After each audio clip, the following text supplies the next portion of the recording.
Hi வணக்கம் எல்லாருக்கும். இன்றைக்கி யூனிவர்ஸ் உங்களுக்கு கொடுக்குற லவ் மெசேஜ் என்ன அப்படின்னு பார்க்கலாமா? யூனிவர்ஸ் இன்றைக்கி உங்களுக்கு என்ன லவ் மெசேஜ் சொல்கிறாங்க? ரெட் ரோஸ் ஆரக்கிள் கார்டு எடுத்திருக்கேன். இந்த கார்டு மூலயமா யூனிவர்ஸ் சொல்கிற லவ் மெசேஜ் என்ன அப்படின்னு பார்க்கலாம். Phoenix, new phase, rekindle, renew and growth, changed mind, rise from ashes. Okay, இந்த கார்டு மூலயமா யூனிவர்ஸ் என்ன சொல்கிறாங்க அப்படின்னா, நியூ ஃபேஸ், ஒரு புதிய அத்தியாயம் ஆரம்பமாக போகுது அப்படின்னு சொல்கிறாங்க. ஸோ உங்கள் லவ் லைஃப்பில் இது வரைக்கும் சந்தித்த காயங்கள், கஷ்டங்கள், வலிகள், அந்த மிஸ் அண்டர்ஸ்டாண்டிங்ஸ், இது எல்லாமே ஒரு ஒரு முடிவுக்கு வரப்போகுது. ஓகேங்களா? இதுக்கு அடுத்தது ஃப்ரெஷ்ஷான ஒரு ஸ்டார்ட், ஒரு நியூ பிகினிங் இருக்குது அப்படின்னு சொல்கிறாங்க. நீங்கள் டிசர்வ் பண்ணுற அந்த பியூர் லவ் உங்களை நோக்கி வரப்போகுது. ஓகே, அடுத்து ரிக்கெண்டல், இந்த கார்டு மூலயமா, இந்த மெசேஜ் மூலயமா என்ன சொல்கிறாங்க அப்படின்னா, பழைய காதல் திரும்பவும் உயிர் பெற போகுது. ஓகேங்களா? இந்த ஃபீனிக்ஸ் கார்டு கிளியராக சொல்கிறது, நீங்கள் நினச்ச பர்சன் உங்கள் வாழ்க்கைக்கு திரும்பவும் வரத்துக்கான வாய்ப்பு இருக்குது. ஓகே, உங்கள் லைஃப்குள்ளே திரும்பவும் வரப்போகிறாங்க. இல்லை அந்த கனெக்ஷன் திரும்பவும் ஒரு வார்ம்த் அண்ட் எமோஷன்ஸோட ரீஆக்டிவேட் ஆகலாம் அப்படின்னு சொல்கிறாங்க. ஓகேங்களா?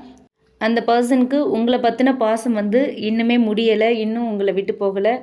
அவங்க மனசுக்குள்ளே இன்னுமே அந்த ஸ்பார்க் இருக்குது, அந்த தீப்பொறி இன்னுமே இருக்குது. ஓகேங்களா? அடுத்து ரெனியூ அண்ட் க்ரோத், வளர்ச்சியும் இருக்குது, ஒரு நல்ல மாற்றமும் இருக்குது அப்படின்னு சொல்கிறாங்க. ஓகேங்களா? ரெண்டு பேரும் சேர்ந்து ஒரு எமோஷ்னலி மெச்சூராக ஒரு நல்ல புரிதலோட ஒரு ஹெல்தி லவ்க்கான ஒரு வேலை நீங்கள் உங்கள் ஜேர்னியை தொடங்குவீங்க அப்படின்னு சொல்கிறாங்க.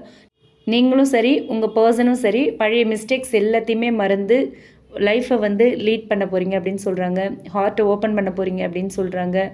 மனசை திறந்து பேச போகிறீங்கன்னு சொல்கிறாங்க. ஒரு ஸ்டேபிள் லவ்வை பில்ட் பண்ண போகிறீங்க அப்படின்னு சொல்கிறாங்க. ஓகேங்களா? அடுத்து சேஞ்ச்டு மைண்ட் கார்டு மூலமா என்ன சொல்கிறாங்க அப்படின்னா, இந்த கார்டு தான் ரொம்ப முக்கியமான மெசேஜ். முன்னாடி இருந்த கன்ஃபியூஷன் உங்கள் பர்சனுக்கு இப்போ கிளியர் ஆக போகுது. உங்களை பற்றின ரெக்ரெட் ரொம்ப ஜாஸ்தி ஆகிக்கிட்டே இருக்குது. உங்களை விட்டது ரொம்ப தப்பு அப்படின்ற ஒரு ஃபீல் அவங்களுக்குள்ளே வருது. ஓகேங்களா? திரும்பவும் உங்ககிட்ட வரணும் அப்படின்ற ஒரு ஸ்டேட் ஆஃப் மைண்டுக்கு தான் அவங்க போயிட்டுருக்காங்க.